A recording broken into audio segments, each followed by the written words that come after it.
Next, I'm going to bring up the chair of the Equal Opportunity and Fair Housing Commission. He's also a Park Board Commissioner, Stirling Edwards.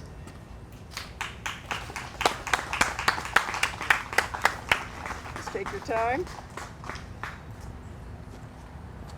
Just wanted to show my face. A lot of people don't know me or have seen me. A lot of people don't know that Macomb does have an Equal Opportunity and Fair Housing Commission. Just this last Thursday, we adopted a brochure that's going to be made available citywide in the very short future. If anyone does have any housing issues or has issues with employment, we do have a commission and we are here to serve you. I just wanted to provide that information. Thank you.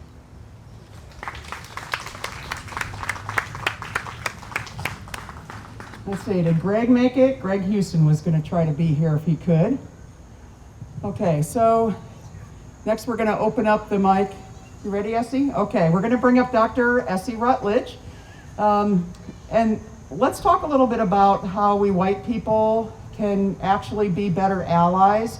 Some of the things that we do, we do prioritize. We've learned to really fear other white people's discomfort. And talking about racial justice is never about white feelings, right? I mean, it can't be. When we go and approach power and somebody diverts the discussion into a discussion about white people's feelings or needs, then we're not actually talking about the structural issues that we need to be. So when we go in those spaces, we do not center white feelings, and it does make people angry because, we white people are used to being centered in everything around here. But we can't focus on looking at the structures through a white privilege lens. We've got to listen to those who tell us where the problems are and then bring those up and keep talking about the problems rather than how we as white people may feel bad about them. So, Dr. Essie Rutledge, retired Professor of Sociology from WIU, and also a civil rights icon. She'll never let me call her that, but I have the mic now, so she can't stop me. Come on up, Dr. Essie Rutledge. So I've been here for a long time. And when I came here, there were very few black people at Western.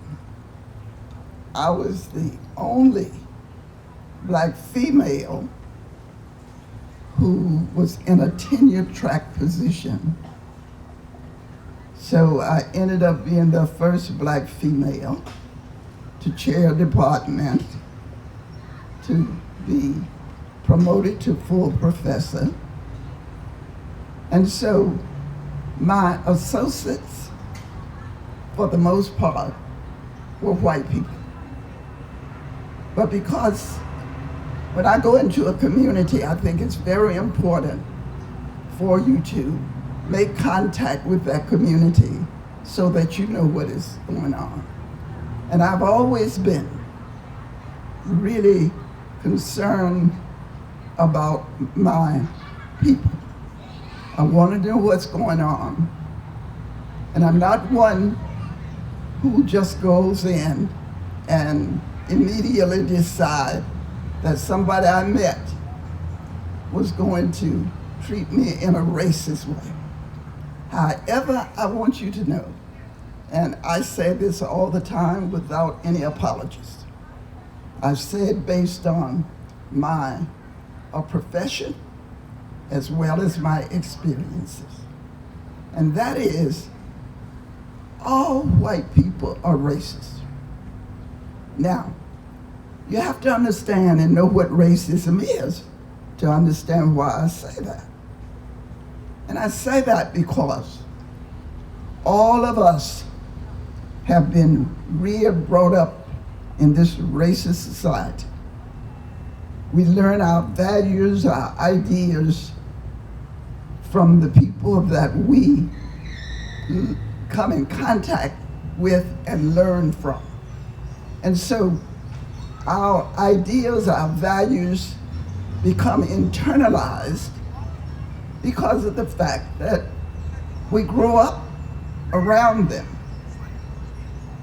Now, when I say that, it doesn't mean that racism is at the same level for everyone. When it comes to racism, we have to understand that there are those persons who are making strong efforts to try to do better. Race is a difficult subject. People don't like to talk about it. But if we are going to ever correct many of these injustices that exist, we've got to acknowledge that it does exist. So I look at racism and analyze it on the basis of a continuum. On one end are your liberal whites. On the other end are your real bigoted whites. And there are those who make a lot of effort to be helpful, to be allies.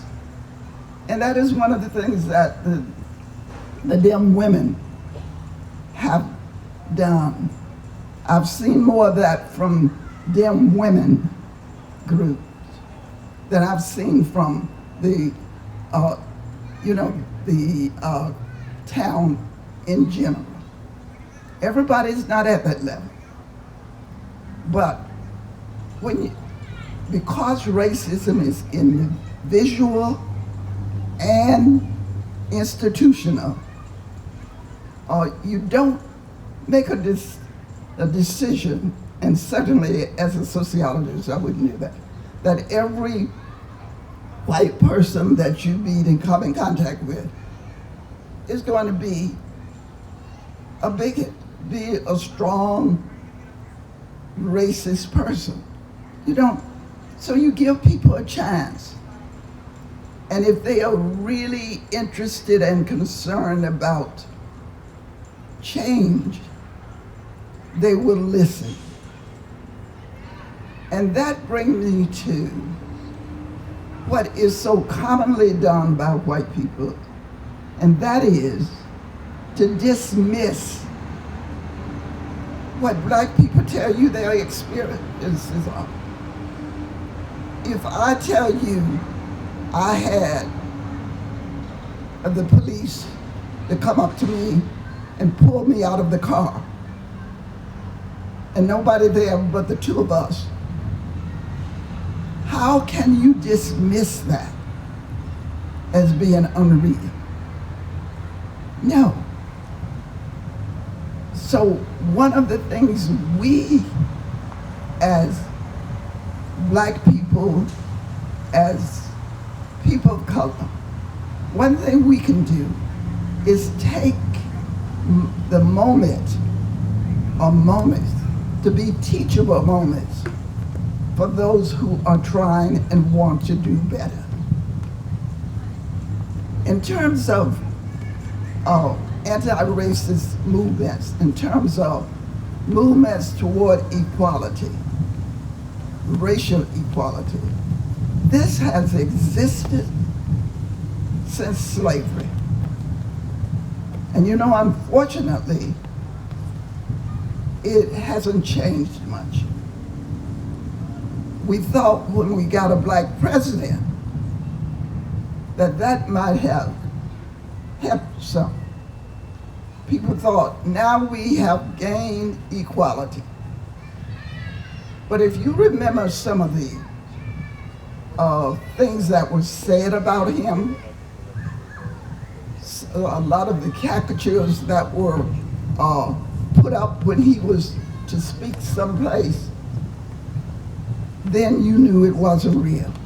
But we began to talk about what we call color blindness. What in the world does that mean? Being colorblind. The black people I know are not wanting anybody to not be able to see their color. Because it's not just the color, it's the symbolism that goes with that.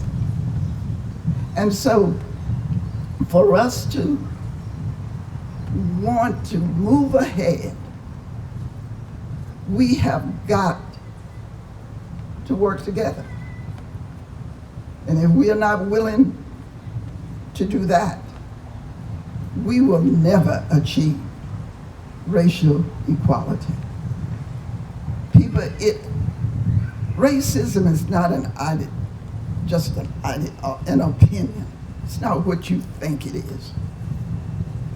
It's the reality of what are the meanings of that and how it becomes manifest. So we need to band together and do those things that would bring us closer to the reality of racial equality. There are two things that are very important when it comes to our understanding racism and our working to try to eliminate it. When we are associated and interact with people across racial lines, we don't want to be those of you who have white privilege might hear people say things that you never heard of, that you didn't know they do. But you don't have the right to dismiss it. You can listen if you don't want to take heed. Okay, but you can't tell me how my shoes feel on my feet when you've never worn them. So if we listen to what people tell us, we can learn a lot.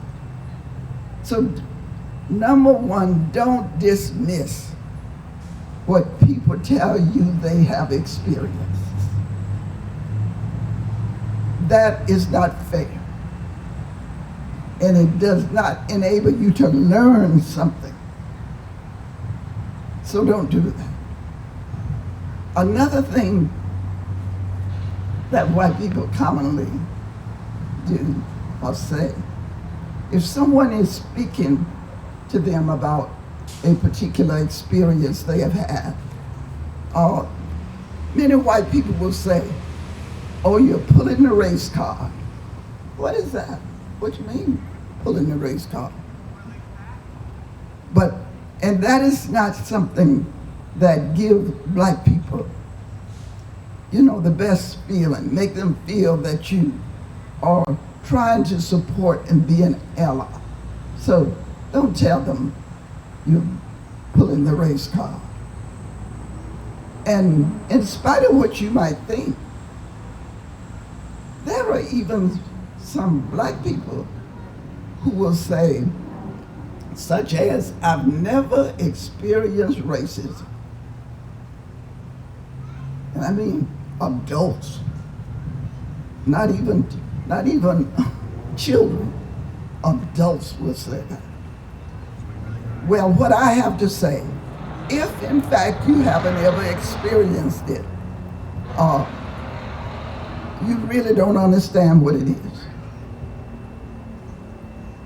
I was just speaking to a woman yesterday she and I have become friends. And she was talking about how her friends, people that she knows, how they have tended to say things that she never thought they would say, racist things. She said, I didn't realize it was racist. But my friends that I considered to be good people, they would use derogatory terms in describing black people. And a lot of it is around. You just want to be as cognizant of it as you can. And use it as a teachable moment. Let them know that's not acceptable. that is racist. And this doesn't mean that you have to attack the person. You can be civil, understanding, but black people are not responsible for your feelings. They're not responsible for your feelings. This stuff came about and started in slavery and has been going on ever since. I have a woman that I know, and I know her through some work she did for me. And we have become good friends. You know, she talks with me, I talk with her. And she was telling me something about some derogatory remarks that was made by somebody that she knew. And mainly, she was talking about what they were saying about Trump. And she said that they were, you know, saying all these positive things that he never has done. And she said, where do you get that from? She said, you know, where the person said to her, well, you know, it's true. They were talking about black people being lazy, black people not having ambition. So she said, you know what? Black people haven't been given a chance. This is a white woman. Haven't been given a chance to show their skills and their knowledge in the same way white people have. And she says, you know, if white people brought black people to this country, and if they hadn't brought them here, they wouldn't be here. So they're responsible for bringing them here, and they are responsible for much of what has happened to them. And so those are the kind of things that we want to be watchful of. And let me tell you, all of us have our prejudice, racial and all the other kinds. So nobody is exempt from being prejudiced, but prejudice is it's an attitude. What is so devastating about racism is the institutional part of racism, because we learned it through our various institutions. And therefore, it's not easy to just dismiss it. And there are things that are racist that white people are not even aware that they are racist, because some of these things they have not been around. But I do not fail to inform white people of those kind of things if I'm in contact with them. Because if they don't know, I can't believe they don't know what racism is. They got to know that. But they don't know every aspect of it. And there are people who are working, struggling, some of them, to try to become good allies.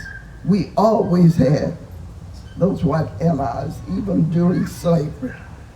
The abolitionist movement, the civil rights movement, always had people. And when I came to this town, the people that I interacted with, the people who were really concerned about injustice, they were white people. This town has had a very small black population. And they were treated just the same as black people in the South.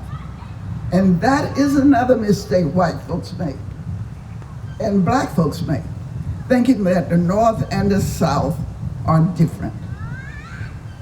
Thinking that, people in the North are much more concerned about injustice than those in the South. During the Civil Rights Movement, one of the things that we used to say is the only difference between the North and the South is one is up South and the other one is down South. So you have these kind of attitudes and beliefs. The only difference was in the North, it wasn't legal to segregate and to discriminate. In the South, it was. So the South, their racism was legitimized, while in the North, they did the same things to you, but it was legal. So that made a difference. And one last thing I want to say has to do with police brutality, police injustice. Don't let us just focus on the police people. Then it's not just the police that are racist. It's all of our institutions. We find these things quite evident wherever we might be. And in order for us to make any significant changes, we are all going to have to work within our institution. Some of the most racist experiences I've had in Macomb was teaching at Western. You know, I met and came across a lot of racist colleagues. So it's not just the police. They have done a lot of damage to us because of physical violence and what have you. But all of them really have not done that. In Macomb, thank God, we haven't had any murders, but we've had other forms of racism that are hurtful, that make people feel that they are not wanted to be around.